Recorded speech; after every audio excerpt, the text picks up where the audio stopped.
And we're live. Okay. Uh, Boom. so, welcome to the Live Clean and Fight Dirty weekly live show with your host, John Hackleman, and your co host, Angelo Ferrer. How's it going? From Good. kickboxing to MMA, which combat sport makes you the toughest? That's the question we are here to answer for you today. So, John, off camera, you mentioned Frank Mir and the comment he made, and it got you started on this. Can you catch everyone up on that? Yeah, I think it was him, but somebody was saying to the point, basically, if you've wrestled, you're tough, or if you've wrestled, or if somebody you know has wrestled, they are definitely going to be tough because that's the toughest physically and or mentally toughest sport. And the way they are known for training hard at the training the training rooms, and stuff like that. And I just was thinking of so many different scenarios and thinking of different combat sports. Of course, they're the toughest. They're going to be the toughest without a doubt, unless you think about something like fucking rock climbing, where you're climbing, a couple 100 feet with just one fucking rope. That's the toughest. I mean, nobody in their right mind will debate that. That's probably the most intense workout you could do. Fighting, MMA is close second, but if you're with one rope and you're climbing like 300 feet up in the air, and it's fucking snowing, and that's crazy tough. But let's talk about this wrestling thing. Wrestling, I know that there's toughness in the wrestling rooms. There's all these, the coaches used to turn up the heat, and I'm from Hawaii, so the heat was always turned up, and we had like a fucking less than 600 square foot, room we trained in with our full gis all the time. It wasn't an option to, oh, let's just go gi-less today, or just wear, no gi. There was no gi. And the gis were heavier back then. Anyone that remembers Kaju Kempo from Honolulu, Hawaii, you remember those days. And everybody had like white lines on their gis because you don't have fucking six gis and you're training 6 days a week, 5 days a week, So your wet is soaking, your gi is soaking wet, and then you got to try to hang it up and dry it out, but you can't wash it every day because when people washed it, they hung it out to dry anyway. Nobody had a dryer in Hawaii, so um, there's a lot of, I'm sure there's a lot of tough parts about wrestling. I mean, they did a lot of calisthenics and shit, but I don't think let's say a 10-year-old kid. So you want to toughen up your 10-year-old kid. There's no tougher training than the wrestling room. I beg to differ. If you have a 10-year-old and you got him in PAL, Police Athletic League boxing, or just your local boxing gym where they're actually training to fight, not just training to do cardio boxing. They're training to fight. Those 10-year-olds, I think, are training harder in the boxing gym and building mental toughness more in the boxing gym than they are in the wrestling gym because yeah, they do a lot of stuff in wrestling, but most of it is to get a better position and hold down your opponent. So that's mainly what you're doing, is going for a good position. You're not even going for a submission now. This is wrestling. So you're just trying to hold a guy. He's trying to get you up, and it's harder because he's pushing away, and there's a lot of physicality there, but you're not getting punched in the fucking face over and over again during that sparring. Like you're sparring on the ground, you're rolling and trying to get a position. That might be uncomfortable, but it's not as uncomfortable as getting this in your face over and over again. So for that 10-year-old kid, I think, first of all, his chances of getting hurt are much better in boxing. That doesn't mean it's better, but it's tougher. And wrestling. So I'll give you this: some wrestlers will say, "What about the takedowns? What about the slams?" Yeah, that's probably the hardest part of the wrestling, is getting slammed physically. But how many times during a 3 minute round, let's say they were both 3 minute rounds, how many times do you think the wrestler is going to get slammed versus during that same 3 minutes, how many times do you think the boxer is going to be punched in the face and in the body as hard as his opponent can? Because I'm telling you, when they're grappling, they're wrestling as hard as they can. And when they're boxing hard as they can. I'm not saying boxing is better, but it's tougher. And I think it takes more mental toughness to be able to, without quitting, especially as a 10-year-old, 9-year-old, 8-year-old, whatever, to get taken down once or twice every 3 minutes, or get punched in the face, say 100 times every every 3 minutes. So I beg to differ. I respect the hell out of Frank Mir, and wrestling is tough, but I think Golden Glove or PAL boxing is tougher, and I think in between those two, even more than wrestling but less than boxing, is is jujitsu, because jujitsu, when they're rolling, they're thinking any second now this guy could fall on my arm, or tweak me a certain way, and he could dislocate my shoulder, dislocate my knee, crank my neck or something, and he could choke me unconscious. He could snap a bone. In wrestling, that's not gonna really happen. They're gonna get a better position. So your mental toughness in wrestling is mainly to get a better position. Your mental toughness in Brazilian Jiu-Jitsu is to submit the other guy till he taps. So that's fine, and there's that's not as tough when they tap. That's what you're supposed to do, and that's much more sportsmanship. But I'm sure there's some people that just fall into the submission, just crank the arm. They fall off, when they're going for an arm bar or something. So there's that. But then in boxing, during that same three minutes, people are purposely punching each other in the face over and over and over again. I mean, just over and over. That's what they're doing. So, you know, you could say conditioning, maybe cardio wise, jujitsu or judo or wrestling might be a little tougher. Maybe. I don't think so, but maybe. But it's not tougher physically for a young man. There's nothing tougher than withstanding, the punishment of getting punched. And you could even go kickboxing. It's the same thing. Like, watch those little kids doing Muay Thai in Thailand. They're kicking each other, kneeing each other, you know, and punching each other in the face and sweeping each other. And they're doing that all 3 minutes. So I think those combat sports where there's contact involved, physical blunt force trauma, I think that's tougher, and it'll make the person tougher physically and mentally. Wrestling maybe does a little more cardio, but I don't think it's as tough than boxing. That's what I think. What do you think? What about the weight cuts? So, like, what about the weight cuts Why, in boxing and wrestling? Would you? Because some wrestlers would argue that they have to cut. why is it? Wrestlers cut more weight compared to boxers. Yeah, boxers go down a weight class, but some wrestlers argue that no, no, no. In wrestling, we have to. They make us cut even more weight than a boxer would. What would your comment? So first of all, that's not true, because it depends in boxing what weight class you want to go for. So they're saying it's a wider gap in wrestling. What's the gaps in wrestling? So if there is a wider gap that they have to make, then they don't have to. They could go up here and put on some muscle and get it. But I don't know for sure. Do you know? Why don't you check out real quick what are the weight classes in freestyle wrestling? Okay, let's back. Yeah, let's see what that is. And while you're doing that, I'm going to say that even if you had to do the weight cut, which I've made asinine weight cuts, like 20 pounds and 5 days as a teenager. I'm not a fucking adult. I'm still growing. I'm doing weight cuts. I've done 15. I've done 16. Oh, you got it. Okay, what is it? All right, so for our Olympic international weight classes, men's freestyle Yeah, goes just from how many? Yeah. 125 pounds all the way up to 276.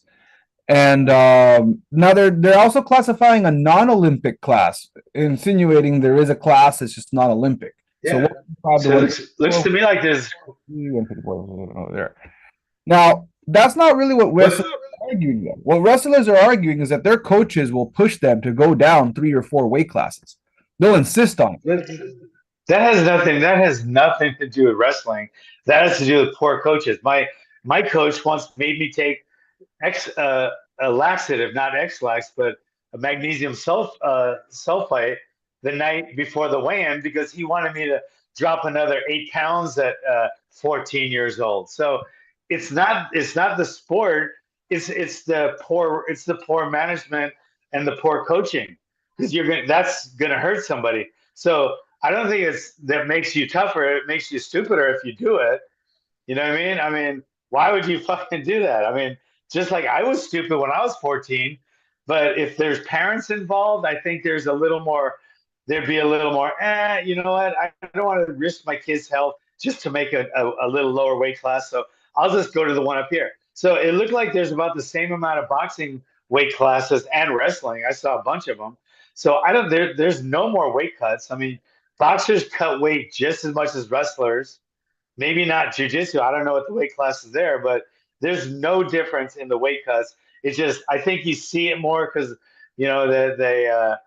they do it at a younger age, um, more at a younger. There's more wrestlers at like let's say between 6 and 12 years old than there is boxers because boxing is that much tougher. So most parents don't want their kids to go box because they're going to get the shit kicked out of them or they're going to get punched in the face. Let's go to wrestling instead. They don't go to wrestling because it's tougher than boxing. They go because it's more accessible, and parents don't want their kids to get punched in the face. So it's simple. What is that?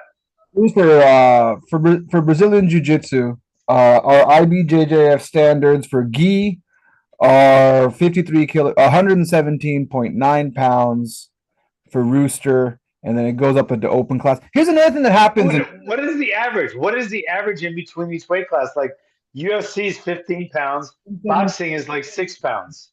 141. What's this look like? This looks like almost. Yeah, I can't see it at all. Oh, sorry. Here, let me. Can you see this? Can you see that? Can you see that? Yeah. So 17 to 29. Oh, it looks like All almost. right, so It looks like almost.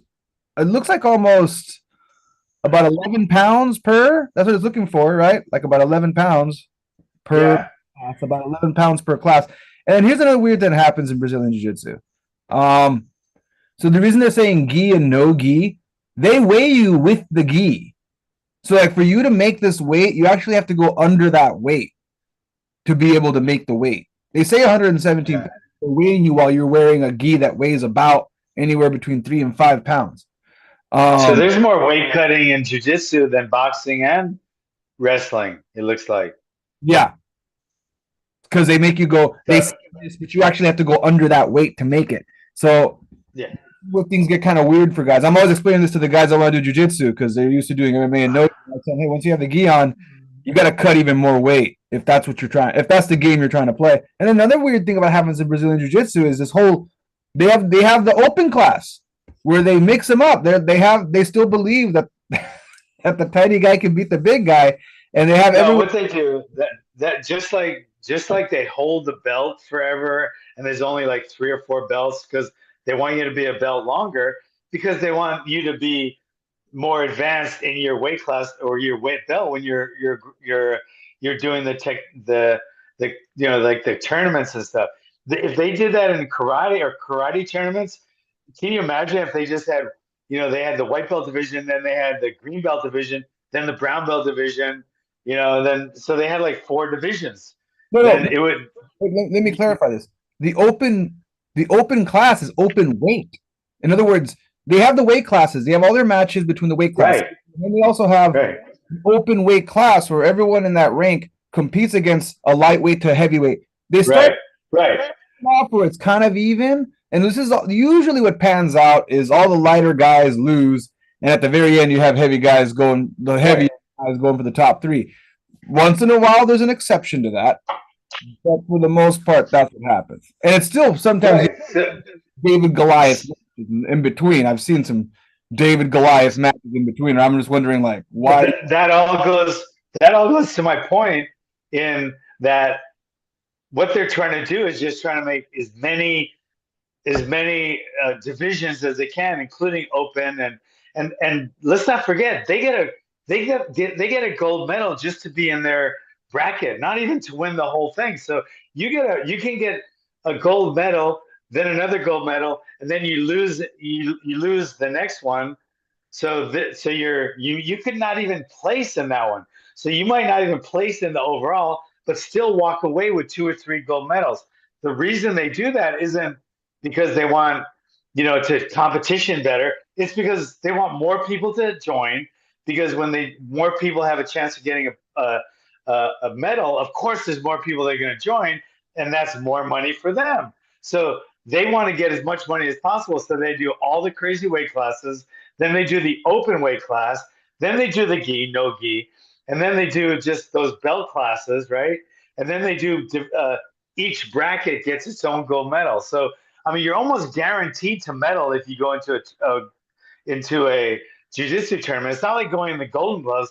You're only going to get one. There's only one gold medal in the Olympics. There's only one gold medal, right? In wrestling, there's only one gold medal or one number one. But in jiu-jitsu, there's a gold medal and a champion for every single, not even division, just for even every bracket.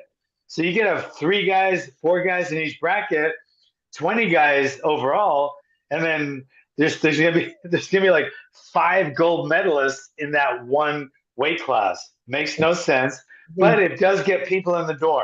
there's a jujitsu tournament every weekend, and Yeah, hey, so it's a I moneymaker. It's a moneymaker, feel but pretty. it doesn't mean If I anything. You know if what I mean? if I walk away with a medal, I feel pretty mentally tough. You got everybody walks away with a medal, and that's fine, but it doesn't mean what it should. It's like when people say, "Oh, everybody gets the participation trophy," right? So anyway, so there's that. But to be honest, I think without a doubt, karate is definitely not like that because they do little tournament things, they barely touch, and so that's not that tough. And then the kata is definitely not that tough. Wrestling, they wrestle around once in a while. They get taken down hard. It's on a mat, but they still get taken down hard. That doesn't happen that often. Um, but other than that, they're rolling around. That's all they're doing is rolling around, trying to get on top. Boxing, like I said, boxing. Once they hit that ring, they're beating the shit out of each other. I mean, it's full on. They don't do, sparring like you know, like point sparring. They go for the knockout. So to me, there's no doubt in my mind the toughest training for a kid, and the kid is the sport that's going to make the kid the most mentally tough and physically is going to be boxing or kickboxing for that matter. But most kickboxing in the United States isn't. I'm going to say Muay Thai in Thailand. So I think Muay Thai in Thailand, if you're training as a kid, if you're a 10-year-old in the United States, I don't think there's anything tougher than boxing, making you physically and mentally tough. So you're making a distinction between Muay Thai and then kickboxing in America. What's going on with Yeah, kickboxing in America that makes it less tough than boxing? because they don't spar usually. Most kickboxing gyms uh, don't go full on like boxing gyms. Boxing gyms are notorious because they're usually in a ghetto. They have more of a culture of minorities fighting much more than whites, or it's always been a tougher sport. Most boxing gyms. I mean, look at them.